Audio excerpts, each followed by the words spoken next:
Hello दोस्तों, welcome to बैंकल। आज हम बात करेंगे ऐप डेवलपमेंट के बजटिंग के बारे में। अगर आप प्लान कर रहे हैं अपने स्टार्टअप के लिए एप्लीकेशन बनाना, अपने बिजनेस के लिए एप्लीकेशन बनाना है या फिर खुद के लिए बनाना है, तो आप कैसे बजट प्लानिंग कर सकते हैं। देखो दोस्तों, ये चीज़ इंपॉर्टेंट क्यों है, मैं क्यों बता रहा हूँ। देखो, जो एप्लीकेशन बनाना ना एक घर बनाने जैसा होता है। स्टार्टिंग में अगर हम प्रॉपर प्लानिंग ना करें ना, तो घर बनने तक बजट कहाँ से कहाँ पहुँच जाएगा। 35 लाख का अराउंड 40 लाख लग जाएगा या 45 लाख। ठीक है, इसीलिए प्रॉपर कैलकुलेशन करना, कौन सा पैसा कहाँ लगाना है, मुझे कितना लगाना है, इसकी प्रॉपर पहले से ही प्लानिंग कर लो आप। ठीक है, और उससे ऊपर नहीं जाना है आपको। ठीक है, और ये आप कब करोगे, जब आप पहले से ही हर एक स्टेप पे समझ लोगे कि एप्लीकेशन डेवलपमेंट में क्या क्या स्टेप होते हैं, कैसे मुझे एप्लीकेशन का प्राइस डिसाइड करना है। ठीक है, कैसे मुझे डेवलपर हायर करना है, कितने बजट में मुझे। अगर आप बजट प्लानिंग पहले से कर रखोगे तो आपको पता होगा कि किस बजट का मुझे डेवलपर हायर करना है या किसको हायर करना है। ठीक है, अगर आपके पास ज़्यादा बजट है तो आप एक कंपनी हायर कर सकते हो। अगर आप कम बजट है तो आप फ्रीलांसर हायर कर सकते हो, वरना आप बिना अंधेरे में तीर लगा रहे हो। ठीक है, अगर आपको समझना होगा कि मुझे कहाँ पैसे खर्च करने हैं और कितने पैसे खर्च करने हैं। ठीक है, और उसी को आज हम इस वीडियो में समझेंगे।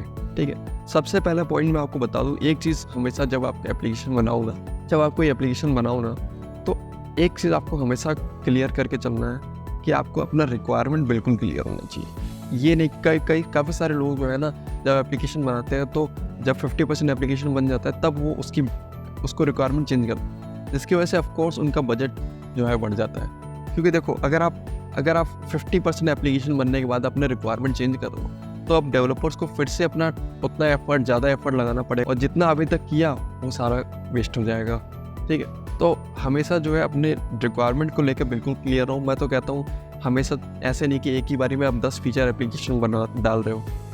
स्टार्ट विथ अ स्मॉल 2 और 3 फीचर। ठीक है, फिर उसके बाद जब एप्लीकेशन लॉन्च हो जाए, मार्केट में लोग यूज़ करने लग जाए, फिर धीरे धीरे आप उसमें और भी फीचर ऐड करते जाओ।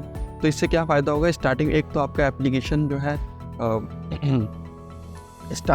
आपका बजट स्टार्टिंग में, क्योंकि जब आप कुछ नहीं कमा रहे हो तब आपका जो एप्लीकेशन है, आपका डेवलपमेंट का कॉस्ट भी कम आएगा। और जब आप कमाने लगोगे, जब एप्लीकेशन लॉन्च हो जाएगा और लोग यूज़ करेंगे, जब आप कमाने लगोगे तब आप उसमें और फीचर ऐड कर सकते हो। जो भी अर्निंग होगी उसको रीयूज़ करो। ठीक है, वरना स्टार्टिंग में आपको पता चल जाएगा कि कैसा आपका फीचर है और आपका एप्लीकेशन चलेगा कि नहीं चलेगा, मार्केट में आपको पहले ही पता चल जाएगा। अब 10 फीचर डालने के बाद 5 लाख खर्च करने के बाद अगर आप सोचो कि भाई ये एप्लीकेशन तो नहीं चल रहा है, तो सोचो आपको कितना ज़्यादा लॉस हो गया। वही आप स्टार्टिंग में देख लो, 1 लाख खर्च करके एक छोटा सा MVP बना के सर्च कर लो। ठीक है, तो ये बहुत ही इंपॉर्टेंट है कि आपका रिक्वायरमेंट आपको बिल्कुल क्लियर हो। आपको क्या कंसिडर करना है व्हाइल प्लानिंग योर बजटिंग।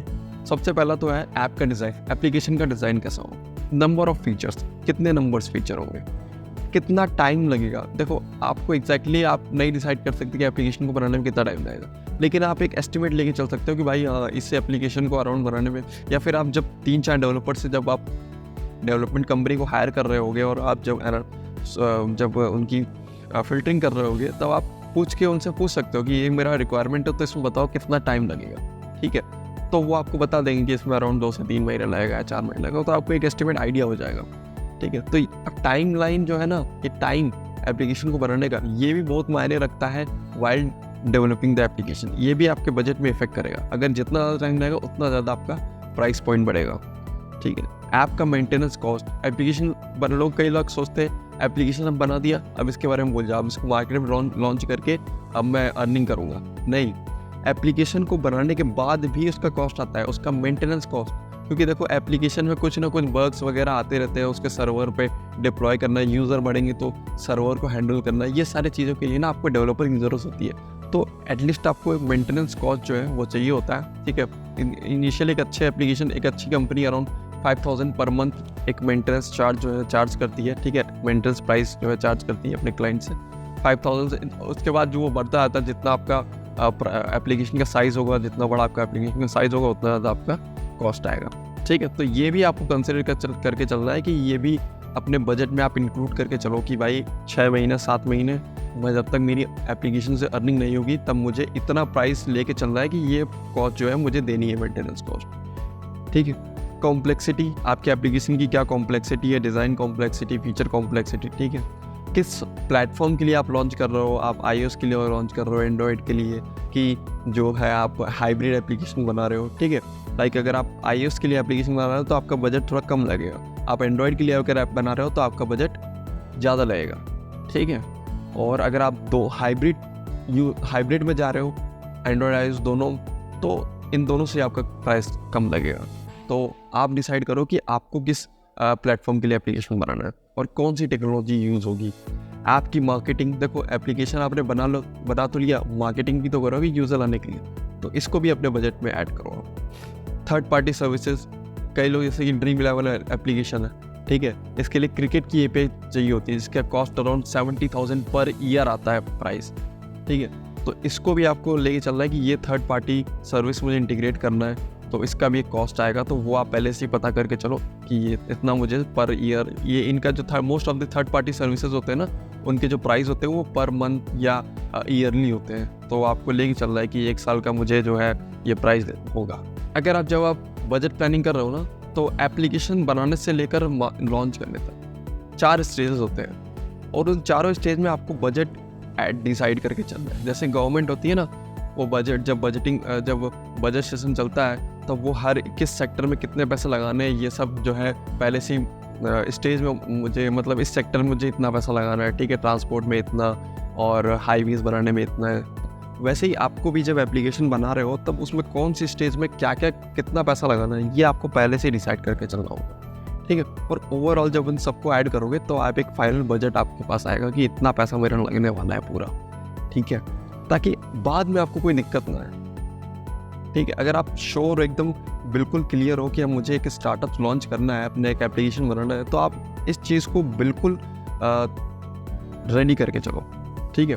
देखो सबसे पहला स्टेज होता है एप्लीकेशन डेवलपमेंट का, फर्स्ट स्टेज। ये आपका एप्लीकेशन बनाने का प्राइस होगा, ठीक है। लाइक जितना भी उस कंपनी आपने उसको रिक्वायरमेंट बताया, आप जितना भी उसका कॉस्ट है, लाइक 1 लाख 2 लाख 3 लाख, जो भी आपका कॉस्ट आ रहा है, ये आपको लेके चलना है। सपोज मान लेते हैं 1 लाख रुपये आपका एप्लीकेशन बनाने का कॉस्ट आ रहा है, ठीक है। उसके बाद एप्लीकेशन का मेंटेनेंस, अभी मैंने बताया कि मेंटेनेंस भी ज़रूरत होती है। जब तक आपका एप्लीकेशन आप नहीं कमा रहे हो तब तक आपको मेंटेनेंस फीस तो बननी है, ताकि कोई भी दिक्कत आए आपके एप्लीकेशन में, एक डेवलपर अवेलेबल हो आपके एप्लीकेशन को तुरंत ठीक करने के लिए, ठीक है। तो एक मेंटेनेंस कॉस्ट हो गया। थर्ड स्टेज आता है ऐप की मार्केटिंग। भाई आपने एप्लीकेशन बना लिया, ठीक है, चल रहा है, बढ़िया है, बट उसकी मार्केटिंग भी तो करोगे, यूज़र लाने के लिए उसकी मार्केटिंग भी तो एक कॉस्ट होती है। फेसबुक ऐड चलाओगे, PR करोगे, आप गूगल ऐड चलाओगे, जो भी ऐड चलाओगे, उसकी एक मार्केटिंग कर, तो वो भी एक कॉस्ट आती है। तो वो आपको पहले से लेके चलना है कि देखो मैं ये एप्लीकेशन बना रहा हूँ, इसका मार्केटिंग बजट मैं इतना लेके चलता हूँ। अब उस बजट में आपको जो है अपनी मार्केटिंग करनी है। भाई मुझे 1000 यूज़र चाहिए, 1000 एक्टिव यूज़र चाहिए, उसके लिए मुझे इतना मार्केटिंग बजट अपना रख के चलना है, उतना लगाना है। उसके बाद अब जैसे मान लो आपने एप्लीकेशन मार्केटिंग करके यूज़र ला दिए, अब उसको रिटेन करके भी तो रखना है। अब यूज़र रुकेंगे कैसे? जब आप उनको ऑफर्स, डिस्काउंट, लॉयल्टी कूपन्स ये सब दोगे तब यूज़र रुके। फ्लिपकार्ट कितने सारे हमें लॉयल्टी कॉइन्स देता है, ठीक है, कितने सारे फीचर्स देता है, इसीलिए आज फ्लिपकार्ट में कितने ज़्यादा यूज़र रिटेंशन रेट 60% से भी ज़्यादा है।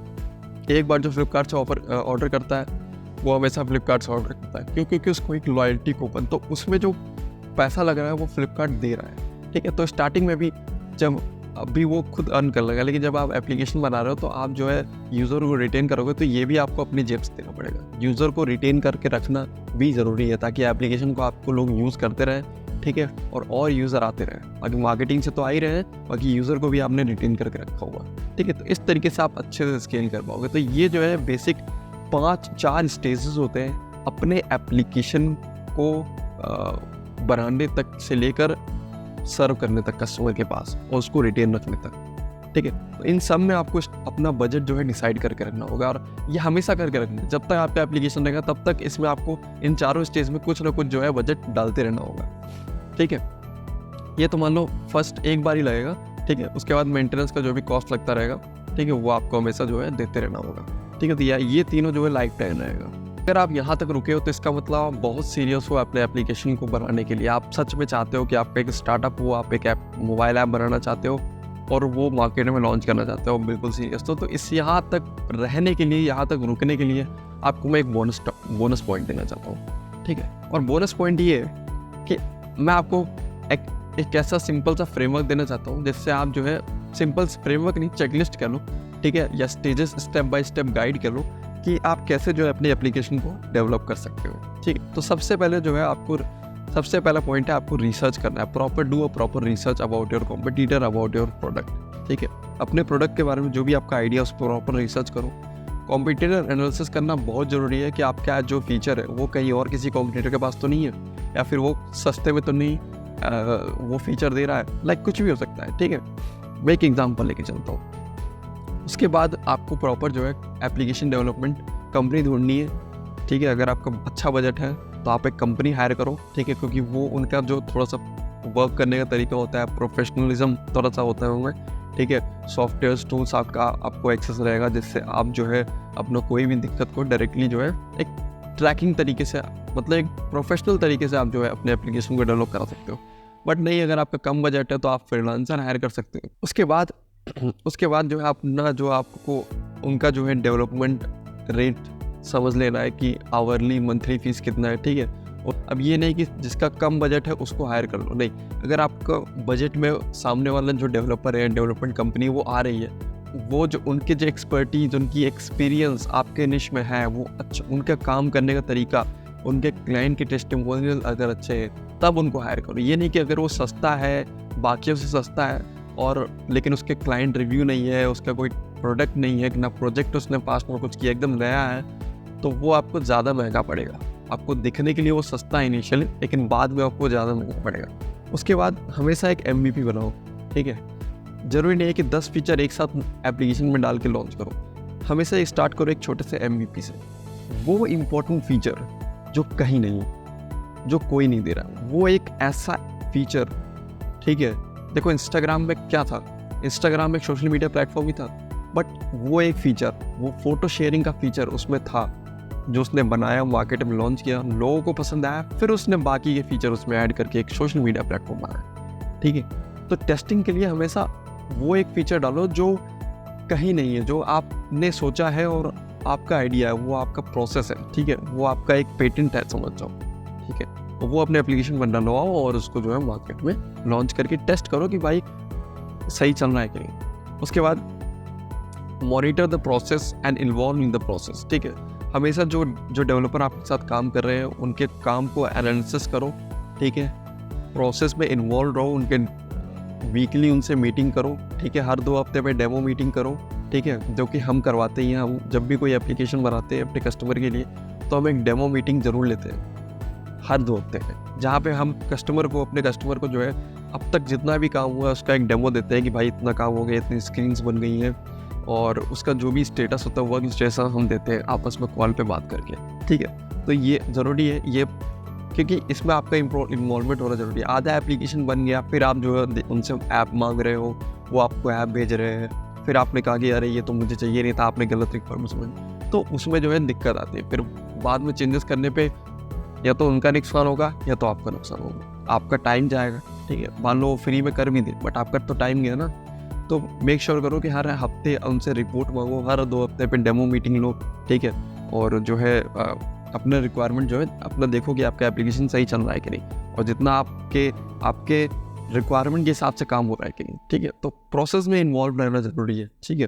कभी भी प्रोजेक्ट स्टार्ट करने से पहले डेवलपर है या अपनी जो कंपनी जो भी है जिनको आपने प्रोजेक्ट देना है, उनके साथ आपने रिक्वायरमेंट डॉक्यूमेंट शेयर करने के बाद आप उनसे एक एस्टीमेट डिटेल मांगो कि भाई कहाँ कितना पैसा लगेगा, ऐप को डेवलप करने में कितना पैसा लगेगा, एडमिन पैनल को बनाने में कितना पैसा लगेगा, मेंटेनेंस कॉस्ट क्या आएगी, ये सारा जो है एक प्रपोजल मांग लो उनसे, ठीक है। वो आपको ज़रूर देंगे, एक अच्छी कंपनी ज़रूर आपको एक प्रपोजल देगी, ठीक है। और उसके बाद जो है आप वहाँ पे डिटेल सब कुछ लिखा हो, क्या क्या फीचर आपको मिलने वाले हैं, सब कुछ उस प्रपोजल में लिखा होता है, ठीक है। तो मेक श्योर करो कि सब कुछ लिखा हो, प्रोसेस प्राइसिंग वगैरह पूरा अच्छे से मेंशन हो, ठीक। उसके बाद जो है आप जो है अपना डेवलपमेंट का प्रोसेस स्टार्ट करो, ठीक है। तो ये बेसिकली 5-6 जो मैंने आपको बताए स्टेप्स, ये इंपॉर्टेंट स्टेप्स होते हैं जब भी हम कोई एप्लीकेशन बनाने चाहते हैं। तो मुझे दोस्तों आपको ये वीडियो पसंद आया होगा, कुछ इन्फॉर्मेटिव समझ में आया होगा। अगर इन्फॉर्मेटिव लगा तो इस वीडियो को लाइक कर दीजिए। मिलते हैं नेक्स्ट वीडियो में, टिल देन थैंक यू।